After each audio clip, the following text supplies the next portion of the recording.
Hope my glasses don't blur you guys. Hey everybody, welcome to Decide to Dominate. I am your host, Mike Weatherly. I am mobile today, south of DC on 95, pulled off at a gas station to have this. The show will go on. That is my co-host, DJ Dozier, the man, the myth, the legend. And today we are very Hello. fortunate to have Orlando Goodhope on with us, local legend in the Hampton Roads area. Got a lot of good stories to tell, and we're very excited to have you on today. So, DJ, why don't you get us going? Orlando. OG. Can we call you OG? OG, that was my nickname. You can't come on OG. our show without a nickname. Okay, fair enough. It don't mean oh God though. Don't. so, so, we, so we got to let the folks know. Number one, we're both from the same, not just the same district, but the same neighborhood, and so you got to talk about that. You got to talk about high school days. I mean, I remember Orlando Good Hope. At that point, I was in Virginia Beach. You were in Norfolk, but you were doing great things at your high school, and obviously went on to do some other great things in college. But can you talk about your days growing up? I mean, I had some fond memories back then in that old neighborhood. Oh yeah, I grew up in the area called Oak Mountain North. It's in the Norview area of Norview High School. So my dream as Are a we kid, frozen? can you hear me? Okay. Mike, can you hear me? We got you. Yeah, you're Everybody's good. frozen. Okay.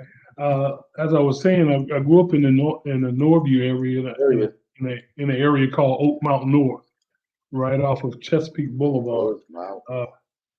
The high school Norview was at the time probably the most recognized football program in all of Tidewater, in on our side of the water. Then you had the Hampton on the other side. Then you had the Great Bridge out in the Chesapeake area, and in Virginia Beach at that time, the powerhouse was First Colonial. So there was we had a good spread of kids, with the military being here. So you had all these areas that would build up, and every time you get a new community, you got a new flux of athletes, and the programs got better. It just seems like the athletes just traveled in. But Old Norview kind of like hung in there for years and years. It was the powerhouse. I grew up going to those games, wanting to be a Norview pilot, to be honest with you, to wear the Norview pilot stripes, which was a very unique uniform during that period of time. We had stripes on our shoulders that looked like looked kind of like the Michigan on the hat, but it was on our shoulder pads and it went down our sleeves. So it was very unique. It was the Norview stripe. Everybody knew it. A real quick story. When I signed with the Cowboys, I had to fly out to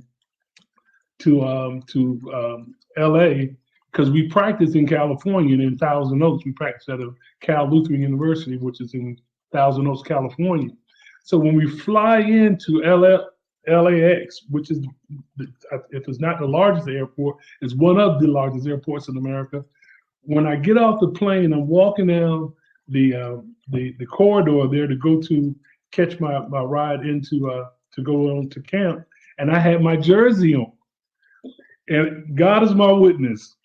I hear this scream in the back as this echo, Norview, Norview, Norview. I mean, from way back. And of course, Norview. So I turn around and this worker there is coming down the hallway screaming, Norview. He said, man, he runs up to me. He says, man, you from Norview? I said, yeah. He said, Norfolk, Virginia? I said, yeah. He said, man, I knew those stripes from anywhere. My dad used to play for Norview. We used to always say, y'all got the craziest uniforms. So it was just quite an experience to be all the way in California and somebody knew about the Norview stripes. So that was one of my fondest memories. And again, just like DJ knows, the area was so athletic. It was so many athletes all over the place during that era, and it continues to be that way because I believe a big reason is because we got military. So you got all these families that keep coming in, and a lot of the folks find it very. I mean, this is a great place to raise kids, and we've had just a like you said, it was a mega place. DJ Dozier comes from here, you know. so I could say that and say that one of the, you know, during my era of time I was coming out, I think DJ, you graduated 82, 83? 83. 83. So DJ, you know, I graduated in 80. So DJ's 3 years behind me. I'm finishing up college and watching this kid in high school breaking all my records. Said, wow. I mean, and then knowing that his dad and his family grew up not too far from us until they moved to Virginia Beach. So it was kind of awesome to know that he was doing great things and he was keeping the tradition alive, so to speak. Well, there's no doubt that Oakmont North is where I learned to run. I mean, there's a lot of games played on those fields on the side of the yard. Yes, sir. Yes, sir. That's how we did it. So, what I remember being in high school was Northview was always the last game of the season. Kempsville because I went to Kempsville. Yep. So Kempsville versus Northview. Yeah. Tell me what you remember back then when you were playing. Did you guys play Kempsville? Oh, absolutely. That was the last. It was we played Kempsville or it was always Kempsville. We played Kellam and Kempsville back to back. We used to play the two beach schools back to back. So Kempsville was our last game, and I would have you to know, Mr. Dozier, I never lost to Kempsville. Oh no! As some others have said, we during that time the Northview tradition was we for some reason we couldn't get by Hampton, so we would always come back at the end of the year and have one loss, and it used to be to the Hampton Crabbers until my senior year. We'll talk about that. Talk about Hampton because we had. I think all of us had troubles with Hampton. Oh man, you talking about the Hampton Crabbers? You talking about some great athletes now? You talking about? I mean, I'm just trying to think of all the pros that came from Hampton. Well, I know one of them is Robert Banks, who went on to Notre Dame. Yes, sir. And you remember Nigel Bowe, who was a fullback for Virginia Tech, had a great career there. But I'm talking about some of the pros. They had. He's playing right now. The kid that's playing right now, the quarterback. I just skipped my mind, but they had produced athletes like nobody's business, and they had a unique situation over there. They had a thing called Air Force ROTC. Well, in the Hampton district, if your school didn't have a program, you could get those players. Basically, you just offer them to join ROTC, and if they join ROTC, which is Air Force ROTC, they could go to Hampton from any school in that region. And I hate to let Hampton people know we knew all about that. That was their recruiting strategy. I didn't know that. That was their recruit. Mike Smith, Coach Smith was, he found his athletes and he said, "Hey, look, we got Air Force ROTC. Nobody else in the city has it, so you can come." And they would come, and he did a great job coaching. I mean, you still had to play him, but he had the pick of the litter. He had, monsters that came in there. Over and over and over again. So we had just had a rough time with Hampton. But that Kempsville game now it won't be a pushover. I got to give it to you, DJ. There weren't no pushovers in the Virginia Beach area. Except if you had a pushover, it would probably have been back in that day Cox. Would you agree? Yes. Because you knew you were gonna get your stats up against Cox. Speaking of stats, we know you to this day have so many records still. Talk about some of those games where you put up like 300 plus yards rushing. That's just like unheard of these days with the running back being used in different ways from high school all the way to pro level. Just talk about that and the changing in the game over the last few years. Well, I can tell you that I was sharing this with some friends of mine not too long ago, that when a running back runs and actually takes that ball and running now, we used to be getting hit by a Volkswagen. but the guys that are running the ball today, they're getting hit by dually 2-ton trucks, and you want to name any other big equipment out there. Literally, the game has changed so much because the guys that are big are so much faster. Nobody saw a Jeremy Clowney, 6'6", 6'8" guy running no 4.5 and 4.4 40. You didn't see that. So imagine 4.4, 4.5 hitting somebody. Man, that's a Mack truck hitting you. Mm-hmm. So, to have those ruckers now, the body wouldn't sustain all those impacts. Not to mention that when you're on the ground and they come down on you, how about that, DJ? You're already down, and then and here comes the foul, and the foul comes down on top of you, on top of it. So when it comes to running and throwing the ball, man, you got to throw the ball. If you're going to live, if you're going to have any kind of career, you got to get off that field. You can't stay on that field with them monsters out there, play after play the way we used to, DJ. Would you agree? You need 2, 3, 4 running backs. Because after he gets once, he needs 3 plays to get over what happened that last play. So, but it's a big difference for as far as the game is concerned, and DJ probably can attest to that. Because when I watched him in some of his highlight films, I was like, man, when they played Alabama, they were coming. Yeah. Those schools hit hard, didn't they? Well, yeah, no doubt about it. But let's get back to the 300 plus yards, because from my understanding, at least from this area, there's only 2 individuals that I'm aware of, 2 running backs that had rushes or yards over 300 yards. That would be Amos Lawrence, Amos from Lake Taylor, and That's right. yourself. So, is that true? I mean, are there any other athletes that? DJ, I don't know of any other back. I think you were like 270, didn't you? Didn't you hit 270? I think my highest was 230. 230. Like well, I got up to 300. I was 318, and it just so happened that on those particular. It's funny, those particular plays that I gained all those yards. It was guys missing assignments, and I don't know about you, but I used to love when we had to be on it when we were inside our 20 coming out, because that's an opportunity.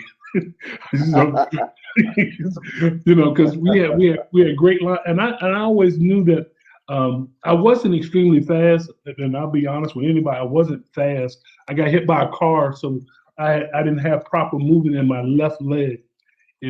I galloped when I ran, and when I broke out, I would be galloping. There was no smooth acceleration like DJ and the boys, right? I was galloping.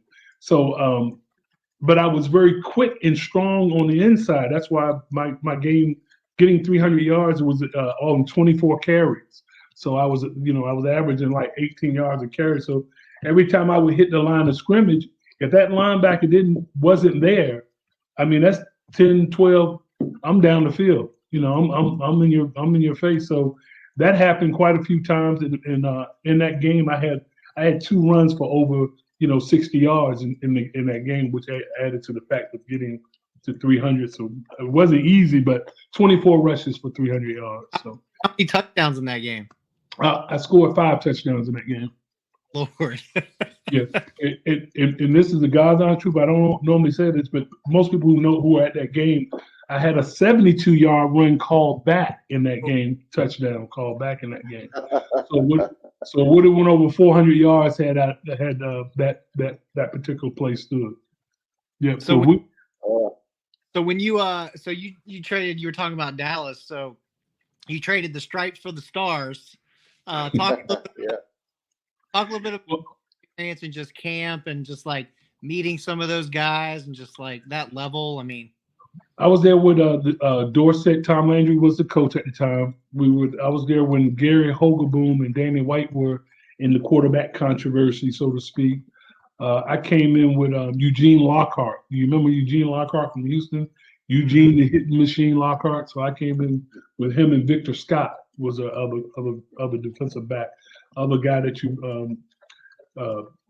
there were several other great names, but those were the big names. Timmy Newsome was there. You remember Timmy Newsome? And Timmy came from Winston-Salem, which I played against him my freshman year, was his senior year. So we played against each other in college as well. He played at Winston-Salem. And then they had a guy named Johnny Lamb Jones from Tennessee. Remember that running back, Johnny Lamb Jones? So he was on that squad. And I'm telling you, the year that I went there, they were in turmoil over what was going on with the quarterbacks. And half of the team was with Gary, the other half was with Danny. It was very obvious, when I got to camp, because they take you to a mini camp first, and you kind of like get to know the players, do one of different plays. They give you that big old thick playbook to take on with you. So you come back. We flew out to California because we didn't practice as far as getting ready for the preseason in Dallas. We practiced in California at the university. So when you come in the camp and you got Tony Dorsett not there the first day, and you thinking, man, I gotta look like he might be getting traded. Something getting ready to happen. He ain't coming to camp. Not knowing he already had his, they had it deemed that he don't come when the first. Right. Yeah. He don't come the first part of camp, so you don't even know that.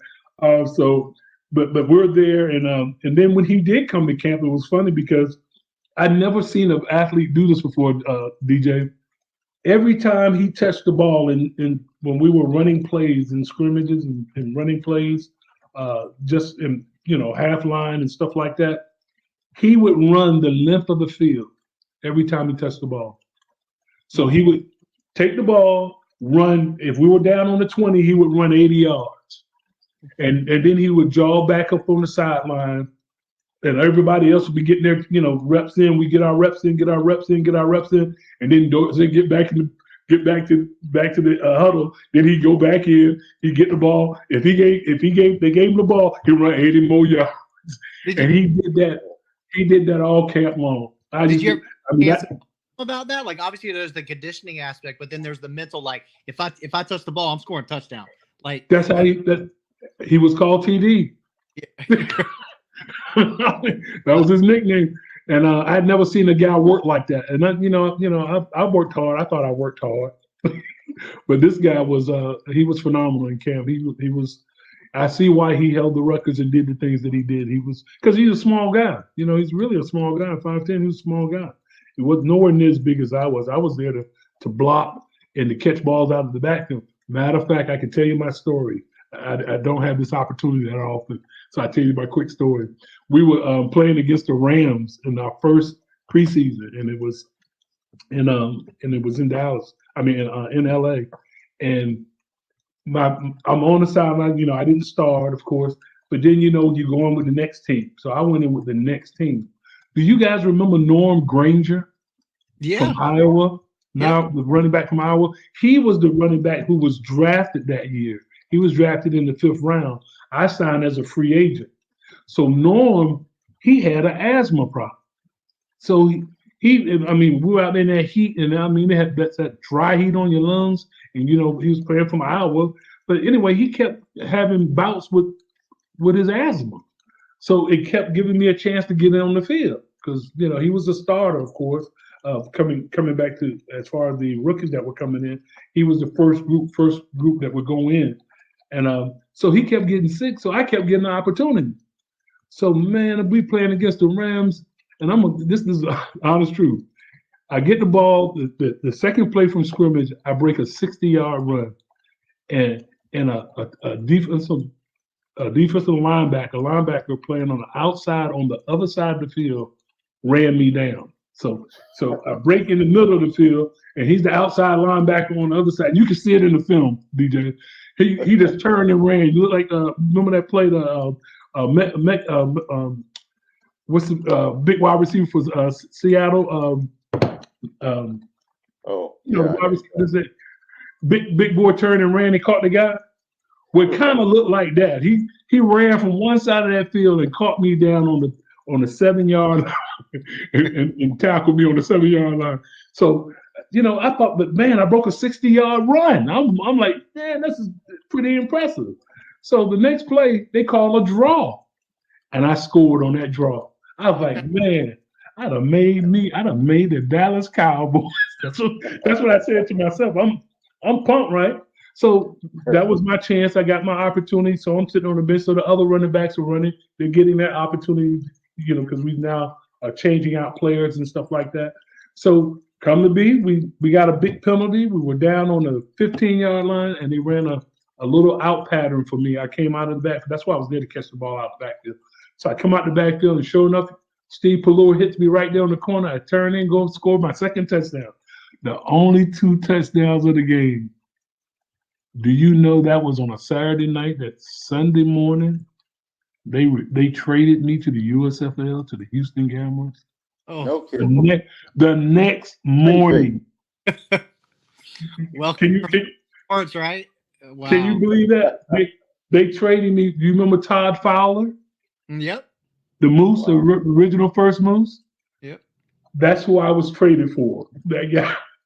I was going to Houston down there with Jim Kelly and the USFL because the backs come out of the backfield or every play with Jim Kelly and them. So I'm going down there to play. They took my contract. I could not try out for another team. Could not entertain anybody else because they traded me. They traded the contract. So I couldn't talk to nobody else. I couldn't try out for another team. Pittsburgh is the team I wanted to play for. Couldn't go. Could not show up in camp because I was under contract with the USFL. Wow. How you like that? Welcome to the NFL, right? Hey, look, welcome out. Look, welcome out of the NFL, right? But it was a great experience. It was a great experience, and I'll tell anybody, DJ, and all the people who may be listening, that my dream was to get to the NFL. Coming from where we came from, coming from the neighborhood that I came from, I just wanted to say that I got there because everyone doubted me so hard. You know, all the people in my neighborhood. No, you ain't gonna make the NFL. You too slow. You do this. You do that. You're not gonna make it. Da da da da. So I always just wanted to make it. To be honest with you, and my dream was fulfilled. I did get there. I did spend time there. Thought I was gonna stay, but things didn't happen that way. But the Lord, in all of His wisdom, understood where I was supposed to go, and I'm so glad that I did take that journey. I'm not broke up. I don't have no knee surgeries, ankle, shoulder surgeries. I can go for a run if I wanted to. I can go for a swim if I wanted to. I can play with my grandkids when I want to. I don't really not having a long career at all. When I see some of my friends, I know DJ got a little wheel. He got a little wheel problem, but he had his wheel problem before the NFL, right? But I appreciate all of the hard work of getting there, getting the opportunity, and it transcends in my life now. I work the same way now. I have the same work ethics. I want to do good by people, do good by leadership and organization that's with me. So I'm the same way. You guys will let me talk a long time. I'm gonna have to shut my mouth. No, I love stories. That's a crazy story. I mean, all those names in there, Jim Kelly and like all those. I mean, wow.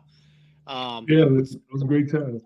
So talk a little bit about, one thing that obviously we love talking sports on the show, but we also like to talk about like that transition. Obviously the show's based on DJ's book, Decide to Dominate. We say athletes in the office, and we always love like athletes and veterans, you know what I mean? Like discipline, hardworking, like talk about how you transition those skills on the field, off the field into the businesses you work for, and now an entrepreneur with this new company you're with. Talk a little bit about that.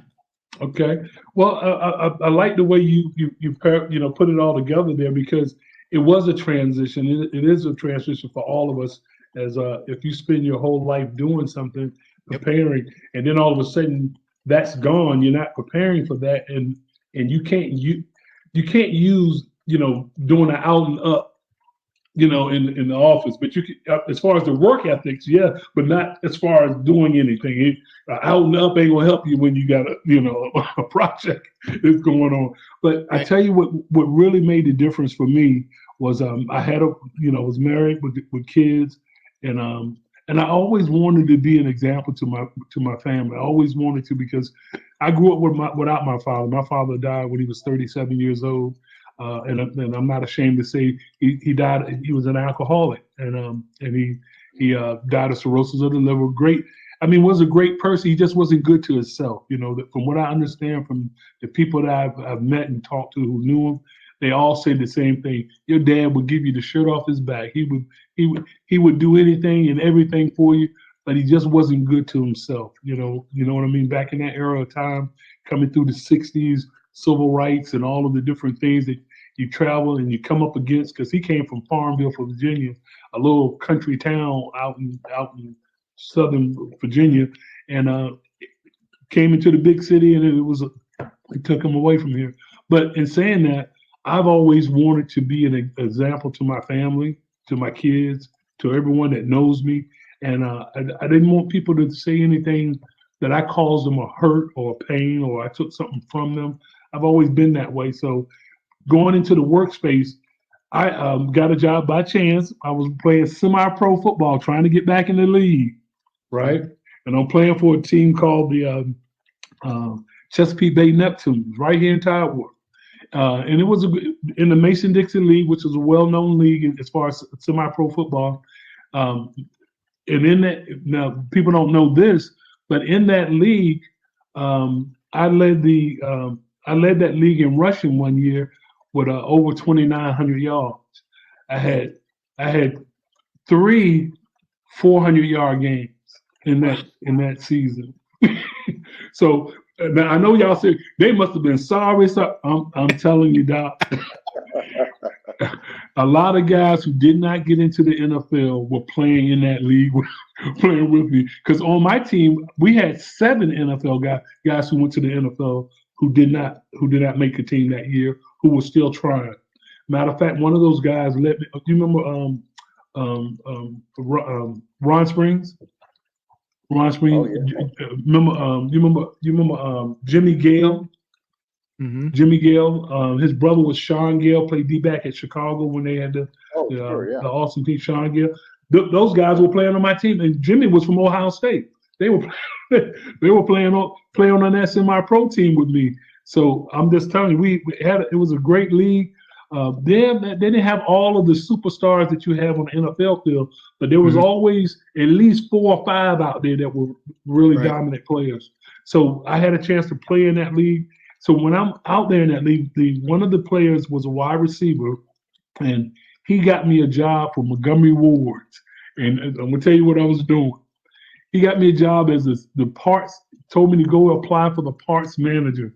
I don't know nothing about cars. Never worked on a car. I just drove a car. I had no idea what a car does other than you get in and you drive somewhere.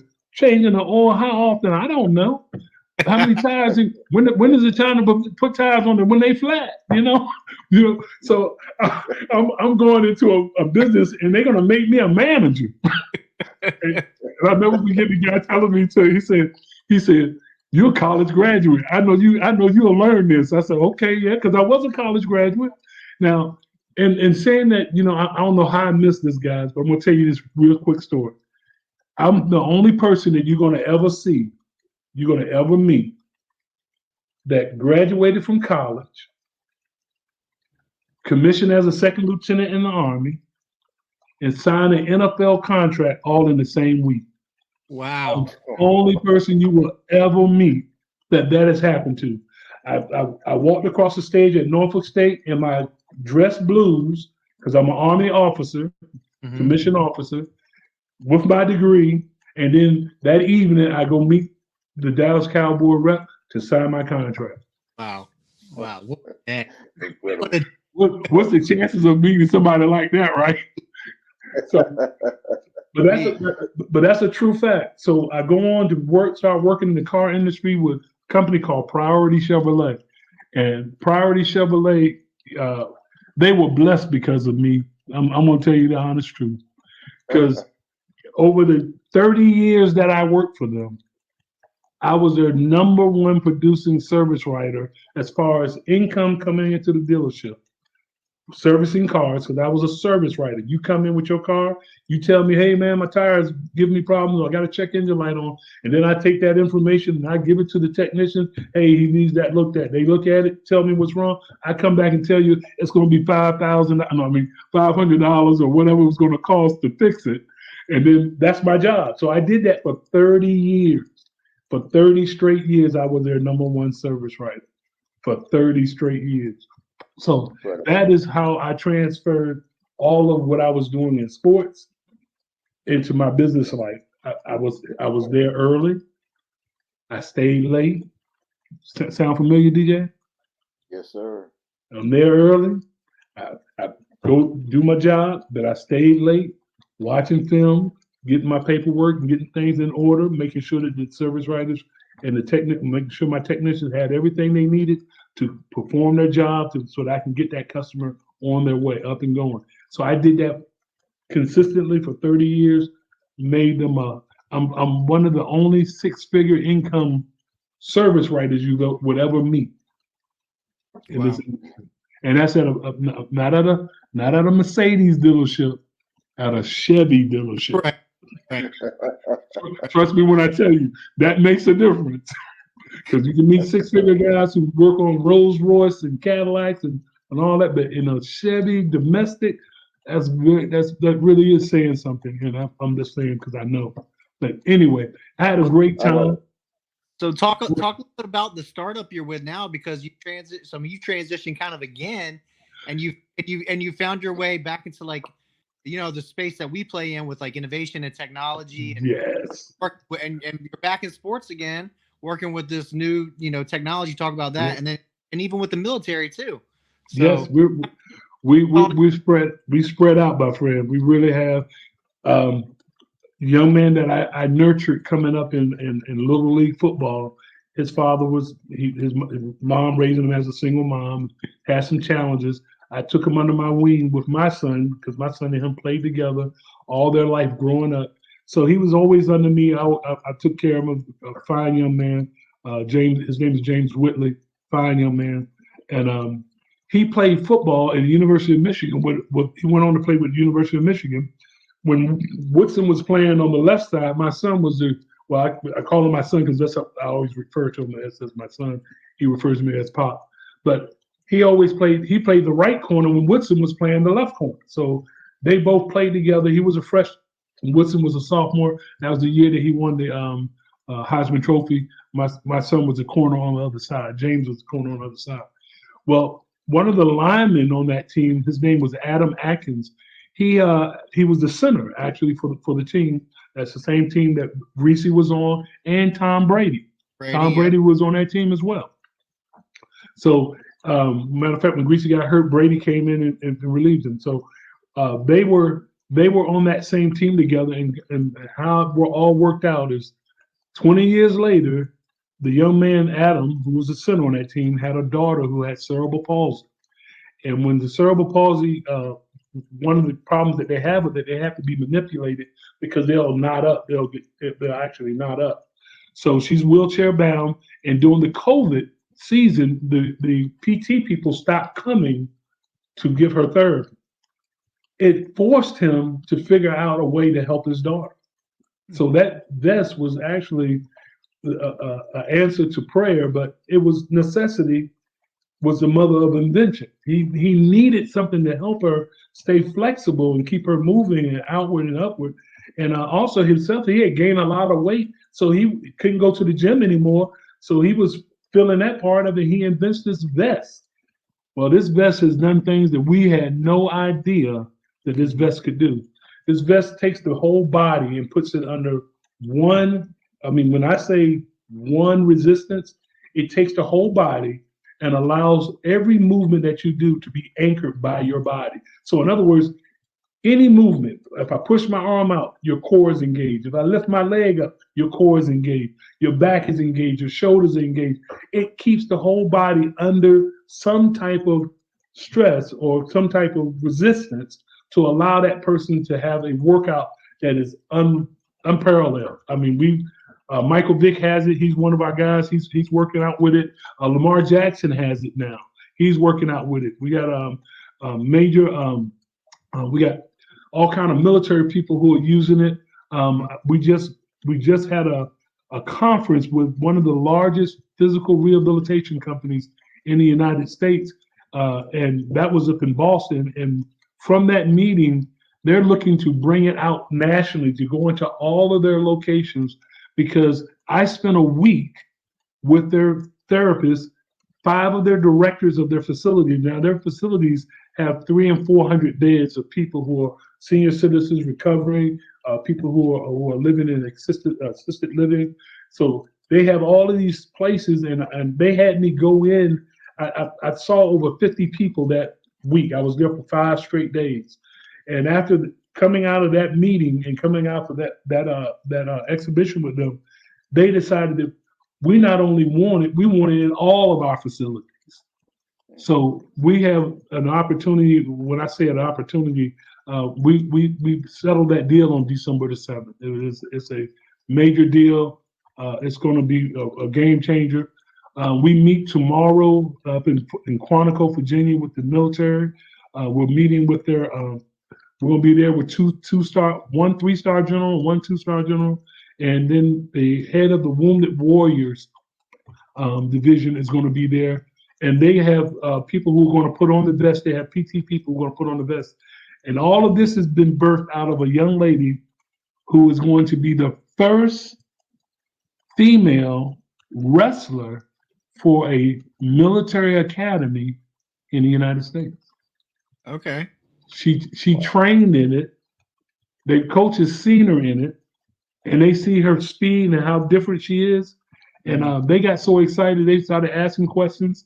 Her mother is the head of the physical therapy department up in DC, up in Fort Belvoir. She takes it and has us come in and do an in-service with 80 PT people.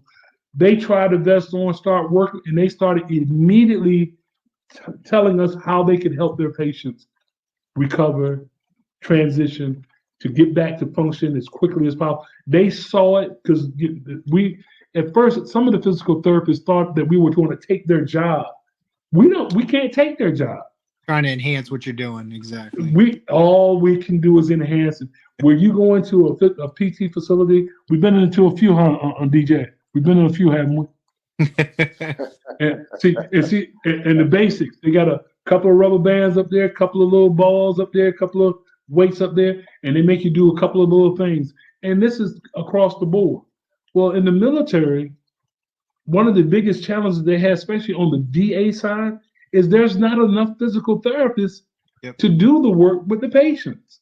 Well, our vest allows them to work 5, 6, 7, 8, 9 patients at one time. They put the vest on and they take them through a series. The young lady up in Fort Belvoir tells me she has 3 and 4 people at a time going through, doing all their exercises, making sure that they get their core strength in, because that's one of the biggest challenges when you get injured is to get your core back. So they focus on that.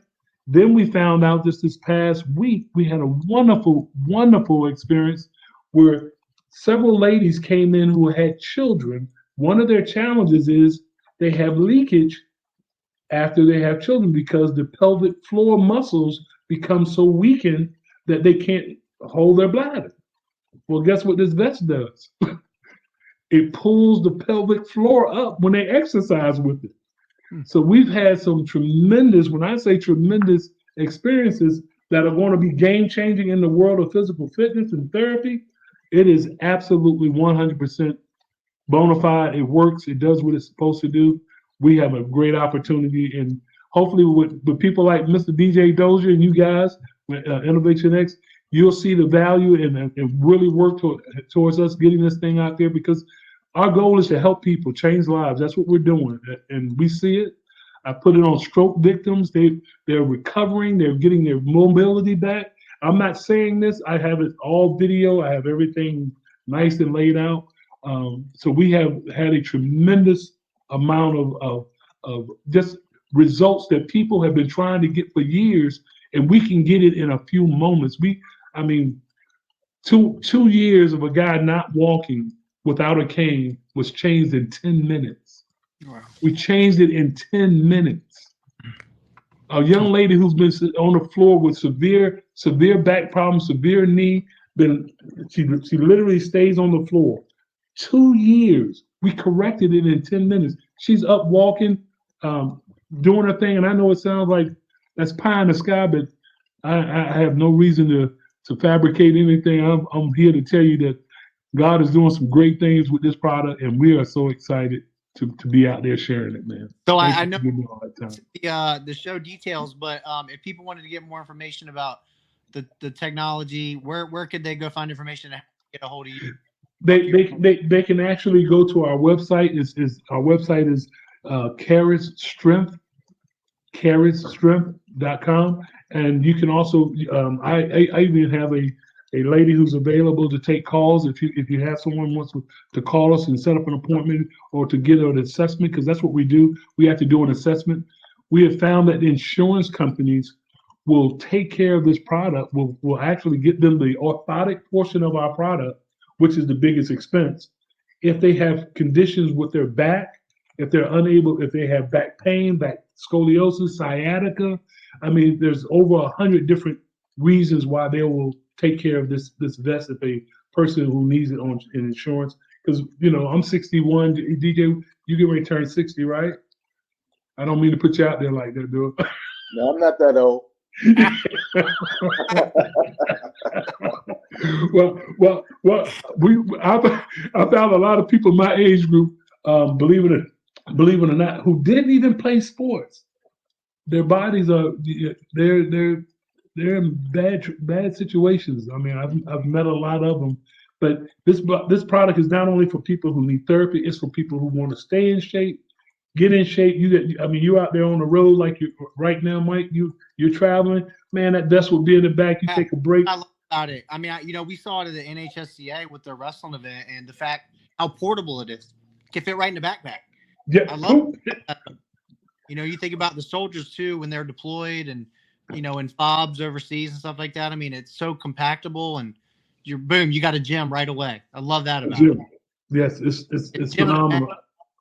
Gym on the back. That's right. and what's we said in light, but the reality is this thing puts you under.